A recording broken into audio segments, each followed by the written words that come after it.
Bring you the latest stories and updates from across the nation and beyond. I'm Batsirin Namshar. On the News Mongolia tonight, contracts are being drawn up to accommodate the families affected by the fire in rental housing.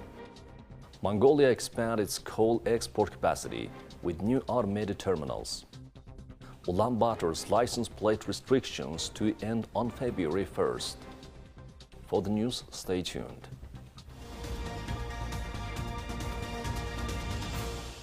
Due to a gas explosion in Bainzurk district, 62 families' apartments caught fire. The families who lost their apartments in the fire are working to secure rental apartments by the 31st of this month. Currently, more than 10 families have chosen apartments for rent and are signing agreements with the governor's office of the capital city. Today, 162 people from 45 families whose apartments were affected by the fire are temporarily staying in a hotel. Among them, there are 86 children, with 15 of them in kindergarten, 49 of them school age, and 22 infants. Parents mentioned that the new school term started, but most of the children did not attend school. It has been decided to provide rental support to these families until next September, and the expenses will be covered from the reserve funds of the governor's office of the capital city. Currently, people are actively searching for rental apartments, and some have already signed contracts to move in from the beginning. All the families affected by the fire will move into rented accommodation. Currently, based on our registration, more than 10 families have already secured rental places and are in the process of signing lease agreements.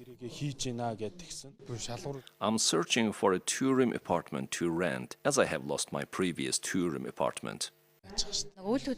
A copy of the real estate certificate, a copy of the identity card, and families with mortgage loans should also bring their mortgage documents. In addition to citizens being left without living conditions, damage assessment work related to the burning of household furniture, cars will be conducted. The legal department of the capital city is overseeing this contract, and the budget is sourced from the treasury of the governor's office of the capital city. There were 3 tenant families in the apartment affected by the fire. It's explained that, according to the law, the owner of the apartment will receive compensation for damages. Only the owners of the apartment received the lease agreement and payment. The residents who rented the apartment are left uncertain about their accommodation, and there is no clear guidance on what to do.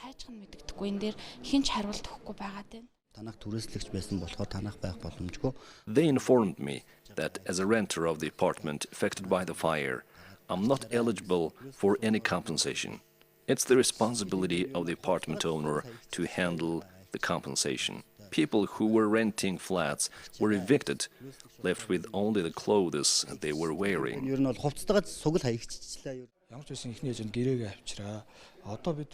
At a time when the issue of compensation is under discussion, the matter of rent money is also being considered. From a legal perspective, a contract must be established with the owner of the apartment. The owner should negotiate with the tenant and formalize their agreement by signing a contract.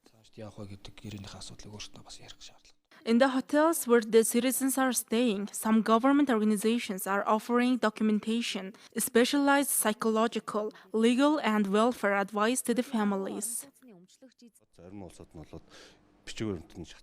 Some people's documents were destroyed in the fire. Today we have conducted a survey and are providing replacements for the documents free of charge. Lease agreements are also being prepared with a copy of the real estate certificate and a copy of the identity card required for the contract provided on the spot along with necessary services.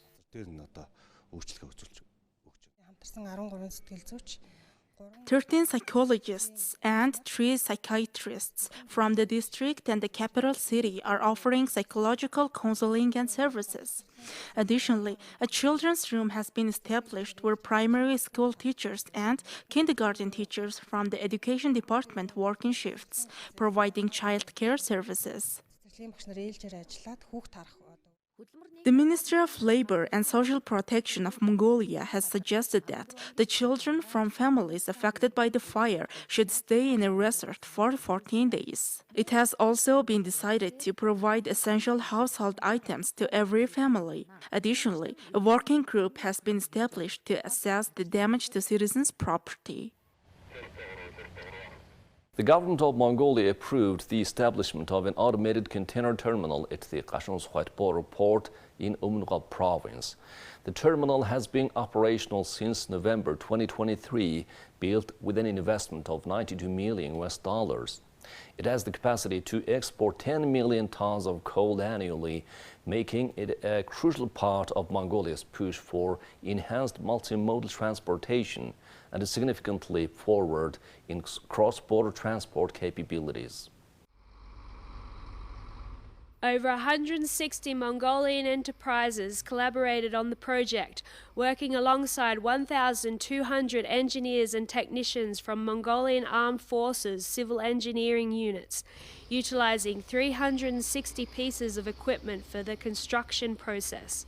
The Shivehuring border checkpoint is also equipped with an automated container terminal built by Shivehuring Terminal LLC. 8 coal mining enterprises utilizing the Noring Sahat deposit.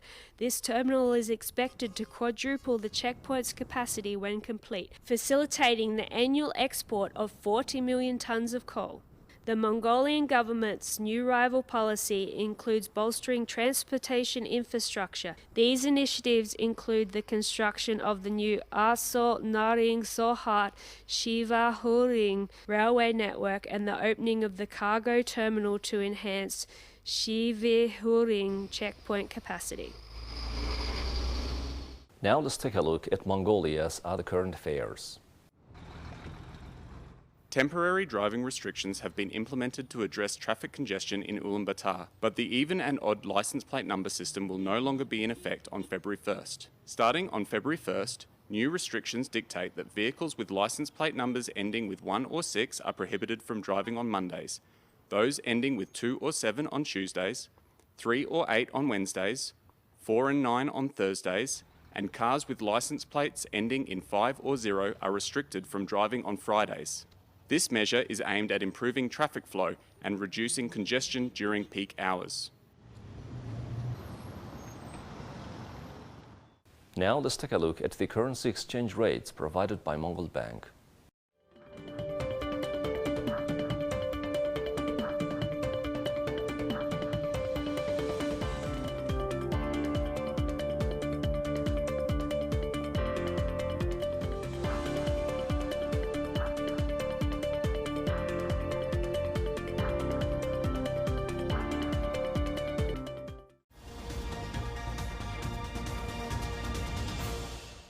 You're watching News Mongolia. Now let's take a look at international news from our partner agencies.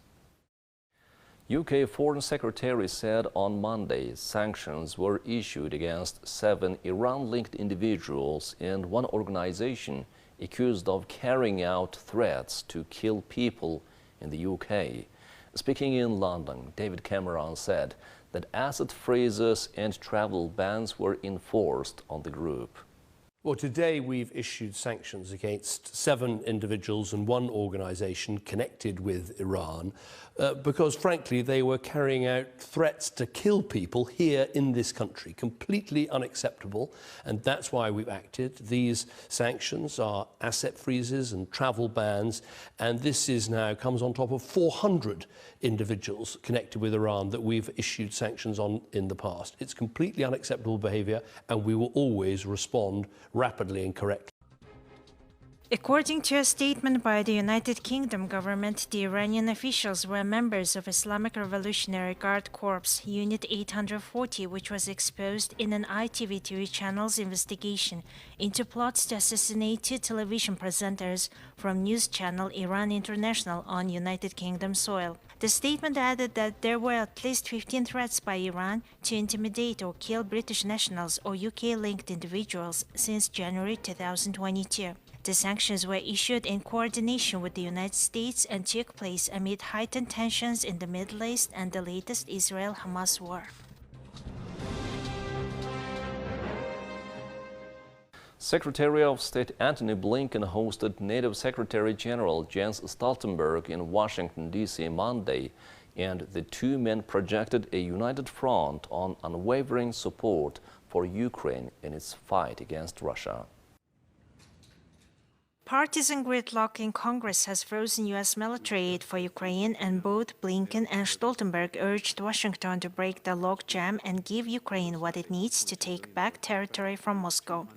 Blinken touted the contributions of NATO allies toward Ukraine's security, while Stoltenberg said China is watching how the U.S. and NATO will respond to Russia's invasion. It is as always. We discussed with the Secretary General NATO's unwavering support for Ukraine. Last week, NATO signed a $1.2 billion contract to produce 220,000 artillery shells. That's going to help allies restock their own arsenals, and it complements efforts by the United States, by the European Union, by Ukraine, to ramp up defense production. For a tiny fraction of annual defense spending, the United States has helped Ukraine destroy a major part of Russia's combat capacity, without placing a single American soldier in harm's way. I welcome the clear commitment from President Biden and you to sustain U.S. support to Ukraine and to work with Congress to achieve that. As you said, other allies are also stepping up. The support that the United States has provided to Ukraine has been exceptional, about $75 billion over the last couple of years, but our partners and allies, notably our core NATO allies, have provided more than $110 billion over that same period of time. And whether it's military support, whether it's economic support, whether it's humanitarian support, the burden sharing that we've seen in the case of Ukraine has been more than exemplary. But in order to make sure that that continues, that all of us step up and do what's necessary to continue to ensure that Ukraine knows success and Russia knows strategic failure, it is vital that Congress pass the supplemental budget request the President's put before it. It is the biggest stick. But our support is not a charity, it is an investment in our own security, because we know that this is closely watched also in Beijing. And we also see how China and Russia are aligning more and more, how China is propping up the Russian economy, including the defense production. We see how China is repeating and spreading the same narrative about the war as Russia, how China has failed to condemn the illegal invasion of Ukraine. And then we have to remember that just days before the full-scale invasion, China and Russia, President Xi and President Putin, signed a joint partnership agreement where they promised each other limitless partnership. Italian Premier Giorgia Meloni on Monday unveiled Italy's big development plan for Africa at a summit of the continent's leaders, aiming to stem the numbers of migrants, diversify sources of energy, and forge a new non-predatory relationship between Europe and Africa. Meloni declared the summit a successful first step, and top European and United Nations officials said the Italian plan, with an initial endowment of €5.5 billion, €5.95 billion, would complement the initiative already underway, focusing on climate adaptation and clean energy development in Africa. But the African Union Commission was more cautious, telling the summit that African countries would have liked to have been consulted beforehand and didn't want more empty pledges. This morning, we wanted to talk about this idea of the Matei Plan starting from specific projects. The theme of sharing can probably arise from there, in the sense that it may have seemed like an agreed thing, but it clearly isn't. The summit is a fundamental for sharing not only the strategy, but also, in short, the final definition of the project was a step in this work that we are doing. But I may have made the mistake of being, let's say, too concrete and given the impression that it was in some way defined. 24 African leaders, top EU and UN officials, and representatives from international leading institutions were in Rome for the summit, the first major event of Italy's group of 7 presidencies.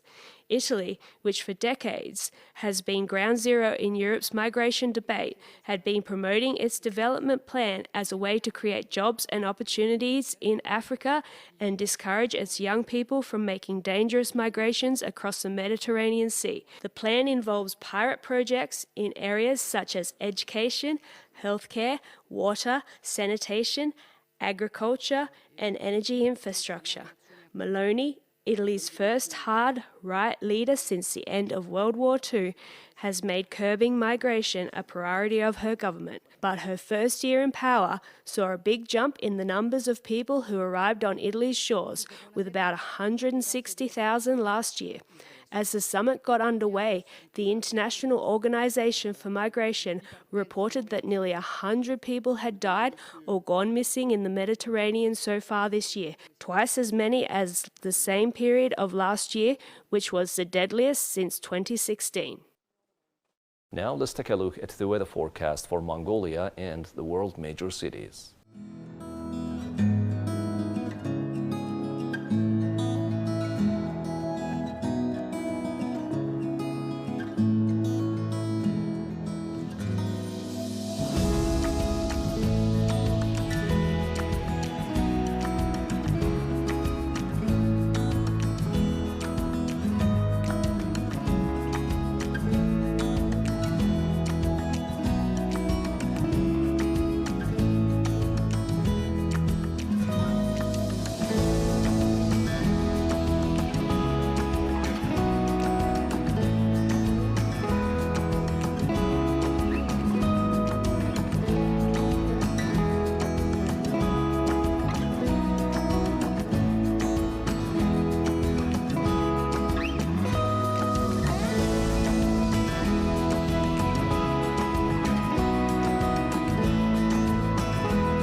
Well, that's all for today. Thank you for staying with us.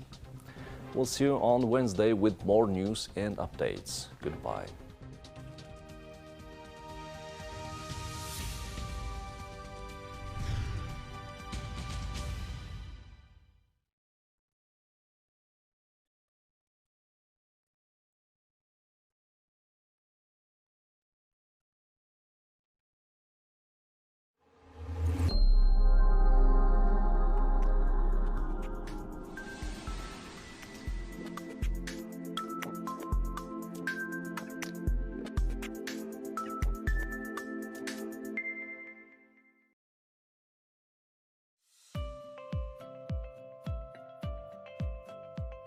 За намайг Жаргалбаатар гэдэг.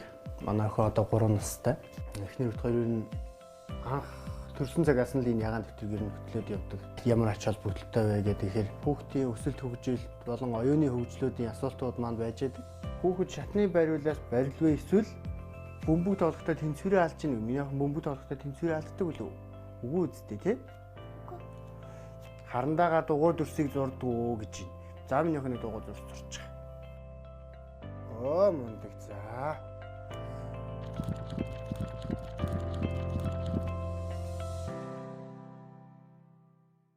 За энэ ягаан дэвтэр гэдэг байгаа энэ хүүхдийн эрүүл мэндийн дэвтэр гэж нэрлэдэг. Тэгэхээр энийг ашиглах нь бол гэр бүлийн гишүүд эцэг их хүүхдээ хэдий ч хянах тийм боломжтой. Ингэж эцэг их өөрөө хянснараа бол одоо тэр хүүхдэд эмнэлгийн тусламж оройтохгүй байх боломж бүрдэнэ. 2010 онд анх гаргаснаас хойш 13 онд нэг шинжилсэн. За 18 онд бол нэг шинжилсэн байна. Энээс өмнө бол яг ийм гэр бүлд суурилсан ийм дэвтэр бол байгаагүй хүүхдийн эрүүл мэндийн талаар. Энэ бол маш том санах хой болж байгаа юм л да. Энэгээр их ач холбогдолтой. Тэгээ хүүхдийнхээ өсөлт ажилтгийг бол хяна энэ хүүхд бол насандаа одоо тохирсон хөгжил нь хоцрогдолтой байна уу гэдгийг бол харах тийм бүрэн боломжтой байдаг. Хүүхэд өөрийн нэрийг хэлдэг үг нэ. Миний охин